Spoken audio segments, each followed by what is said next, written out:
La nova Lliga Grup B s'hi arranca aquest cap de setmana. Per davant, 14 jornades de fase regular i 6 més de play-off que decidiran el nou campió. Com a favorit parteix el Dondeni Santa Coloma, vigent campió.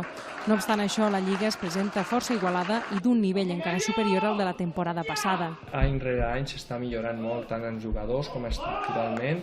Cada equip té estructures més importants, té jugadors més importants i la Lliga cada any rere any està sent molt interessant i molt important. Jo crec que el futbol mundial i el futbol europeu ja es veu que cada vegada té més importància en tots els àmbits.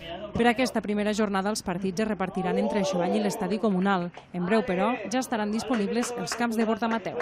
Estem esperant el tema lluminària, que és el que trigarà una miqueta més, però suposo que durant aquest mes d'octubre ja farem entrega d'horaris i tot això perquè la gent pugui entrenar allà. El grup B s'ha signat un acord amb la Federació de Futbol per aportar una xifra de 10.000 euros anuals durant les 5 properes temporades, però negociable cada any.